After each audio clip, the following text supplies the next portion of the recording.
So, yeah, I would like to ask you to respond shortly to the video you have seen in the beginning. I don't know if you got the translation. Matthias, have you? All right. Alona, maybe you have anything to comment on the video you have seen before, before the presentations.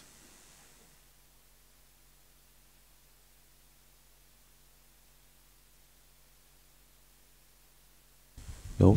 Yeah, this one. This? This one also. Not much actually, just for now it looks like everyone is thinking what to do with this Soviet time heritage, and this is basically the whole our block was about it, and also the video was. Some of the people want to remove all the old buildings, some of them want to refurbish it, but it's like obviously we can see that it's a problem for now, and just we have to think about it. Right. Then I'm going to ask you one question. I mean, maybe I can add to this. I mean, right. Because we also, I mean, probably everyone discusses this problem of like all this. I mean, how to deal with these things. I mean, to really take everything down. I mean, how to see these things. I mean, how to see that heritage. And we were strongly towards our students that this is a heritage you have to deal with, and a heritage that also has a lot of qualities, a lot of potentials, and it's no solution to tear everything only down. And you also see, I mean, it's a problem that is, I mean, mass housing is found all over the world. So and you can now also see that, for example, in Berlin or other bigger cities, that those areas are really gaining a credibility by now, and are really getting more and more popular. And I think it's only a matter of time and a matter of smart moves that those areas are really going to be attractive living neighborhoods at one point again.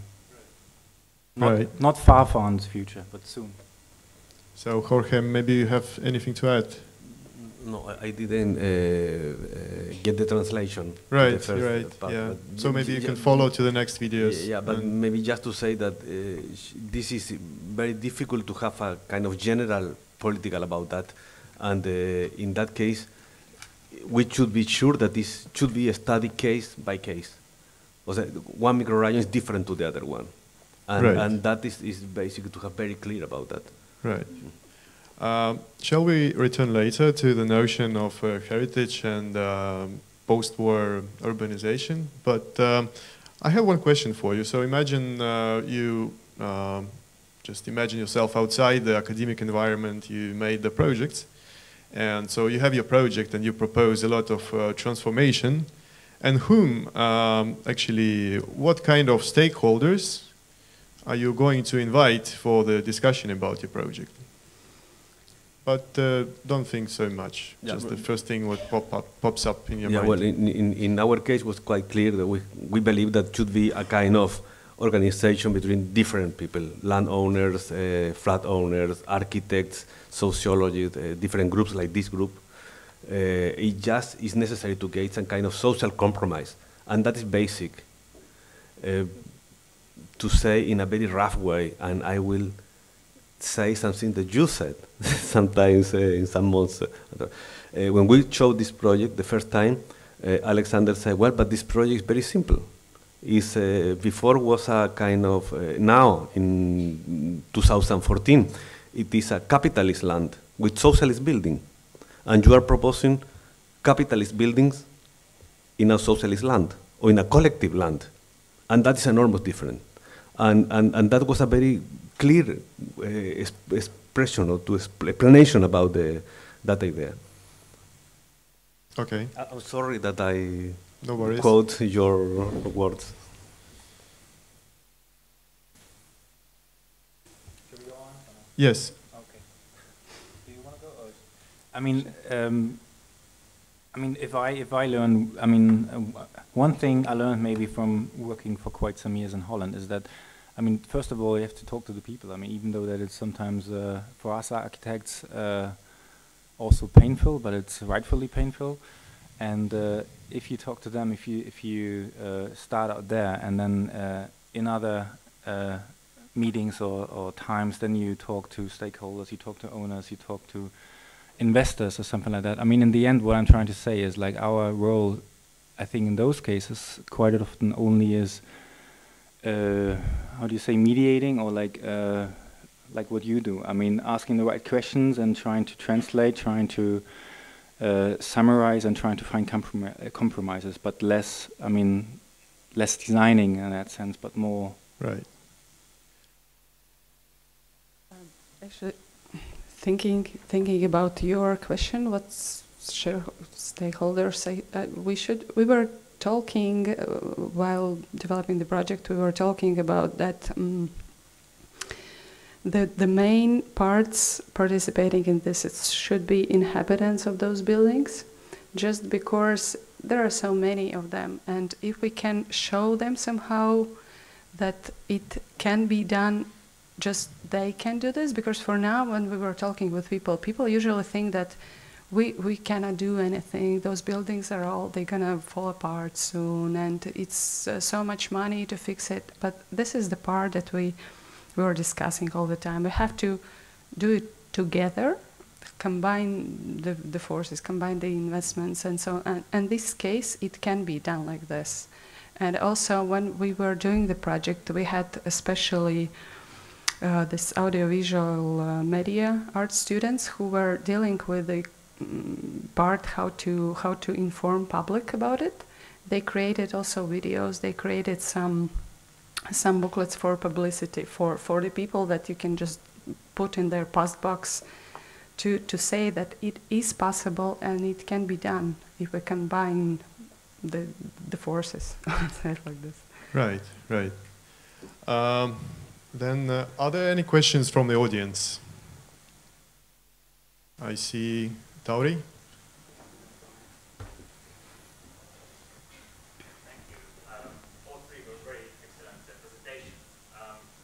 Actually comes from the second speaker, Aruna Purvlic, and it was about the use of roof spaces, and because there was, as you said, the public spaces created to the rooftops, and but also on the, as other speakers were talking, there's a lot of space in the courtyard. So my interest is there a need to use a rooftop space, and to relate the question also to other speakers, is there a need for a space that is somewhat more private? It's not, I mean, it's not public in the sense that everybody can enter necessarily, well, except for some instance, but it's somewhat like a courtyard area of some of the like smaller housing districts with the smaller apartment buildings. Is it something that you think this housing estates actually need?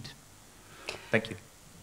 Yeah, we personally, while working on this project, we were thinking that it can be a nice change, because this roofs, they can be entered mostly by the inhabitants of the building, and it in our opinions, it would create some kind of like additional community feeling.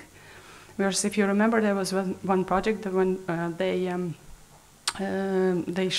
did the shared roof with some kind of like a public space added between the buildings. So in this case, we have something like a place where people can meet each other, and the whole concept was about let's come together and think what we can do with these buildings. And this let's come together, these are the rules in our opinion.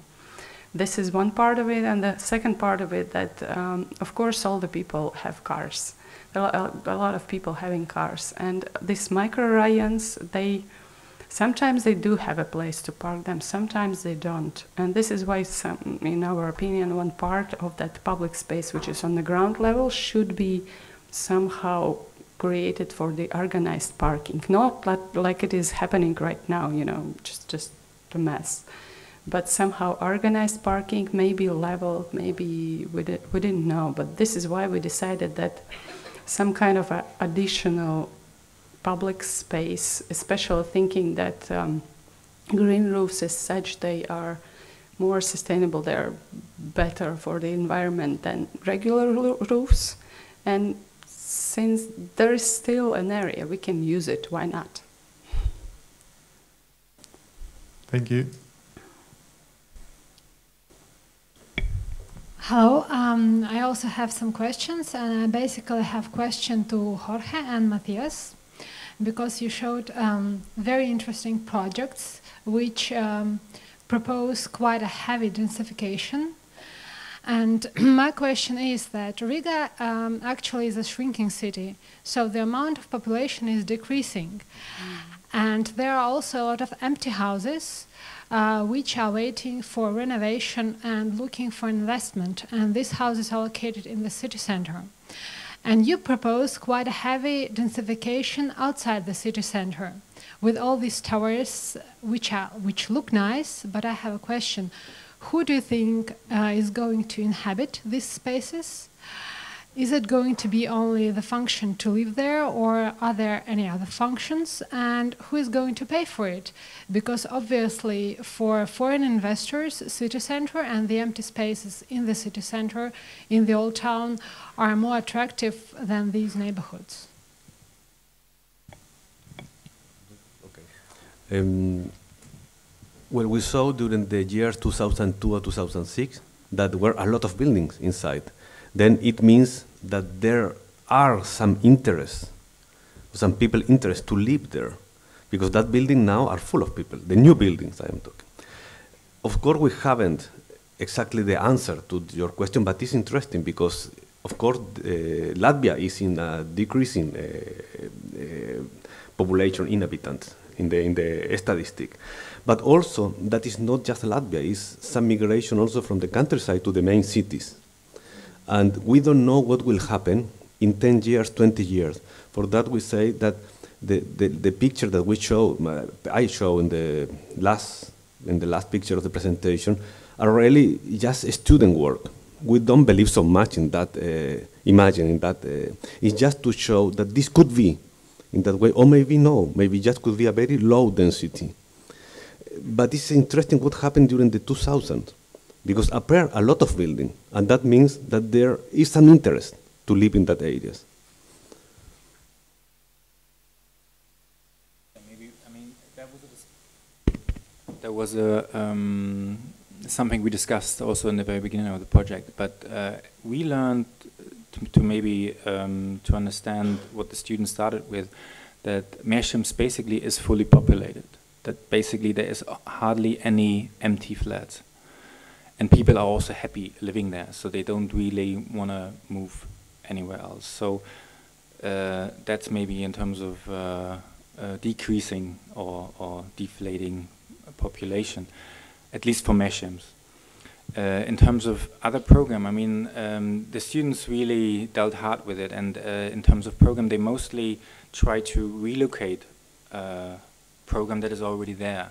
They never actually, almost no one said, okay, all the commercial program, all the public program that is already there still remains where it is, and then we add double. That's not feasible.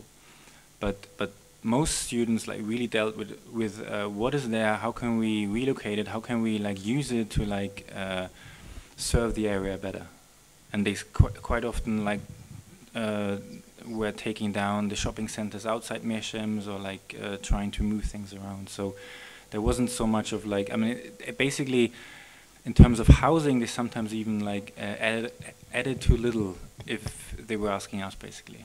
I mean, we sometimes thought that they should have densified some areas even more. But I mean, in general, I think that they maybe, I mean, no one, I think, added more than 10% housing or something. They were really adding very, very little.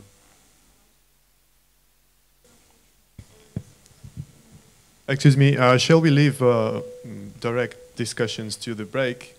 Okay, I give 2 more questions from the audience. Please, Martin.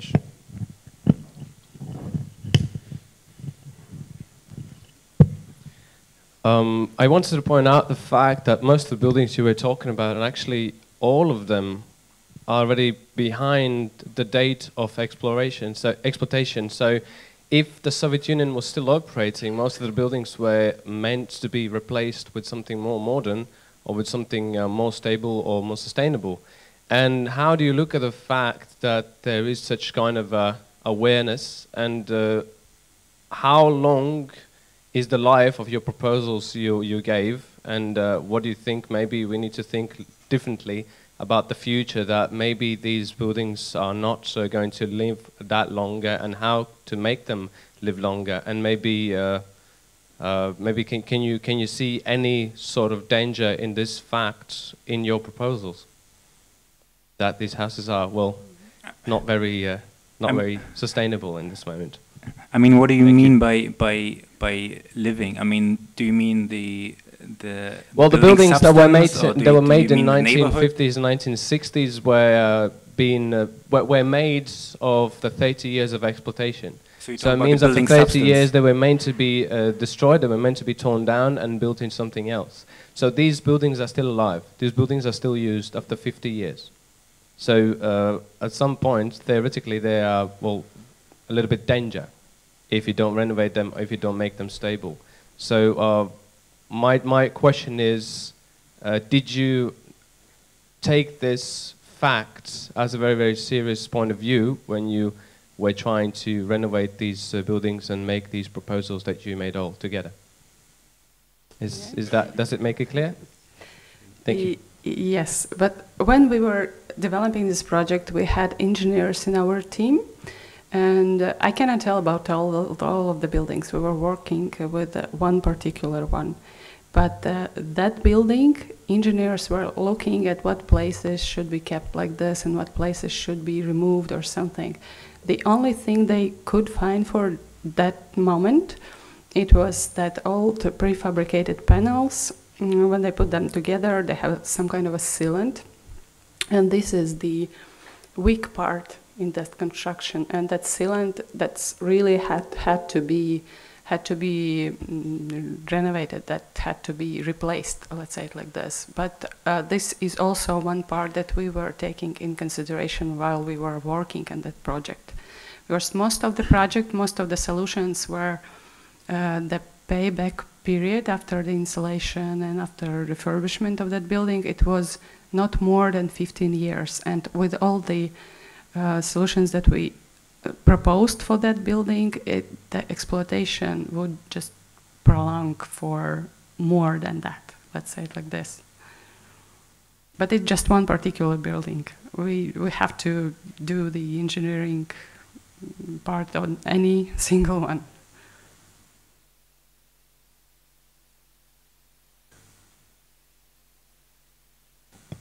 Any more comment on the building life? Okay. I have one last question from the audience, and please, Sandra. Thank you very much. I would like to ask a question to Matthias. Thank you for your excellent job in mesh science. And my question relates a bit more wider, maybe, this topic about attitude to this heritage, because during your presentation we could hear this statement that this is heritage. And question relates methodology of yours, this work with students, because here we could see very different approach of students to original urban plan of mesh themes. And it's always a question, what is heritage in these districts or these estates? Especially it's painful for us, or very sensitive for us concerning mesh themes, because during that time when this district was planned and directed, it was very innovative and gained several prizes in all levels of competitions because of this urban plan. And in students' works, we could see different approach to this question. Some students, we could feel quite strong this feeling of heritage or protection of some general idea about this central public spin and other, but another's proposals replaced these public centers, closed streets, and so on. Do you have some statement about this question about heritage in such type of urban structures? Yeah, I mean, maybe to understand a little better, we had 3 professors working on the project. One from the urban department, one from the heritage department, basically, and one from energy resources. And we discussed the heritage matter on 2 levels: on the urban level, obviously, and also on the building level, on the architectural level. And in terms of the urban level, we as architects often look at the plan and like really even fall in love with the old original plan, and really are sad that it's not been built to the very end, and some buildings are missing already. But on the other hand, obviously, you also have to deal and face nowadays questions to really have a neighborhood that is working, that is attractive, that is socially sound. So we knew that implementations on that level had to be done. And on the building level, most students, we have to say, were really very, very careful dealing with the substance itself. I mean, hardly anyone proposed installations of like 20 centimeters just outside the facade right now, and then that's it. But all, like also in your project, all worked with like plaster, with like insulating plasters and stuff like that, to like really keep that sort of feel for what is actually there and what is behind that plaster then. So their approach there was really sensitive, and I think rightfully so.